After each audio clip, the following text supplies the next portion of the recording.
Beth, extensive stage small cell lung cancer and its associated treatments often come with challenging symptoms. How do you prioritize the patient education to empower both your patients and their care partners in recognizing and managing these symptoms at home?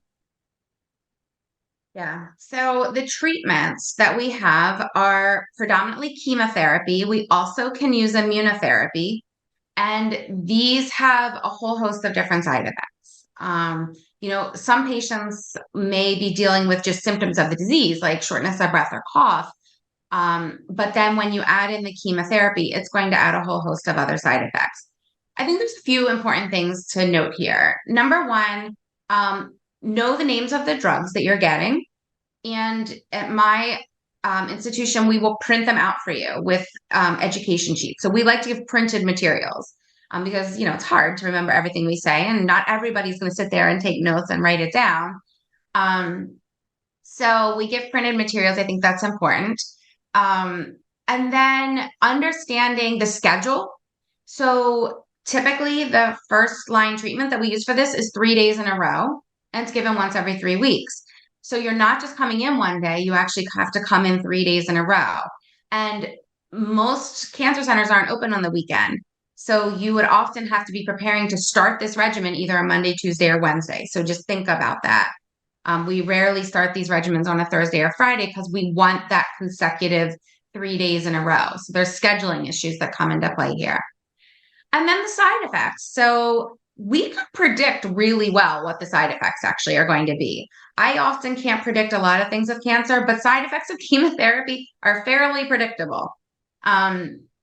And truthfully, most patients are going to lose their hair with this treatment. It grows back.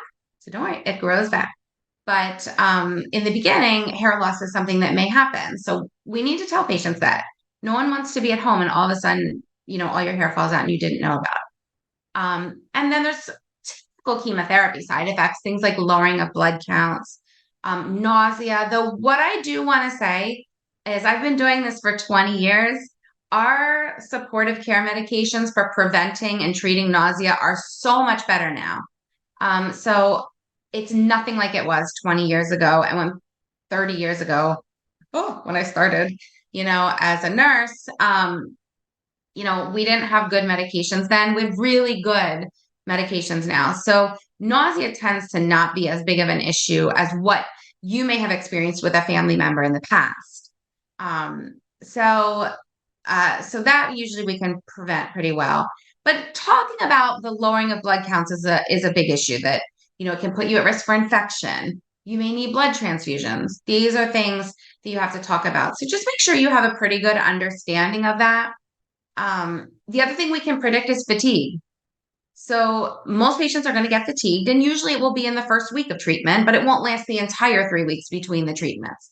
So I think my activation tip here for this would be to make sure before you leave the office or on the day you're coming for chemotherapy that you have all your questions answered, that you feel pretty confident in what side effects you may experience. I'm a proponent of writing down your questions and bringing them in. I like when patients do that because then I can answer them, because otherwise I feel sometimes like, did I answer everything? Did I forget anything that's important to you? What may be important to you may not be as important to another patient. So write down your questions and make sure you have all of them answered before you leave, especially when it comes to chemotherapy side effects.